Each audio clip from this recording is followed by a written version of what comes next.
भारतीय रेलवे अब तेजी से डीजल बेस्ड नेटवर्क से इलेक्ट्रिक नेटवर्क की तरफ शिफ्ट हो रही है। जी हाँ, इसका सीधा असर रेलवे के फ्यूल बिल पर दिखाई देने लगा है। आंकड़ों के मुताबिक बीते कुछ सालों में रेलवे की डीजल की खपत 63% तक घट गई है।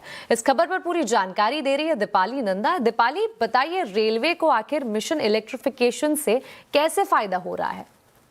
देखिए, आज से 10 साल पहले की अगर तस्वीर को देखेंगे तो ज्यादातर जो रेलवे की निर्भरता थी खासतौर पर ऑपरेशंस के लिए वो डीजल पर ही थी। लेकिन बीते 10 से 12 सालों में तस्वीर पूरी तरह से बदल गई और इसके पीछे वजह ये रही कि जिस तरह से रेल मंत्रालय में मिशन मोड पर काम किया गया इलेक्ट्रिफिकेशन को लेकर। अभी अगर ब्रॉड गेज नेटवर्क की बात करें तो लगभग इस पर इलेक्ट्रिफिकेशन का काम पूरा हो गया है और यही वजह है कि जो बड़ा नंबर रेलवे की तरफ से शेयर किया गया है वो ये कि 2016-17 के मुकाबले अगर आप 2024-25 में देखेंगे तो जो डीजल पर निर्भरता है वो 63% तक कम हो गई है। तो बड़ी गिरावट डीजल कंजम्पशन में खास तौर पर रेलवे मिनिस्ट्री में दर्ज की गई है। अब इलेक्ट्रिफिकेशन जो है इस पर कितना खर्च कर रही है सरकार, तो हम देख रहे हैं साल दर साल जब बजट एलोकेट होता है तो इलेक्ट्रिफिकेशन पर फोकस रखा जाता है। बीते 5 सालों की बात करें तो 30,000 करोड़ लगभग इलेक्ट्रिफिकेशन पर ही खर्च हुए हैं। और जिस तरह से ये बड़ा नंबर, एक कॉस्ट कटिंग हुई है, डीजल पर निर्भरता घटी है,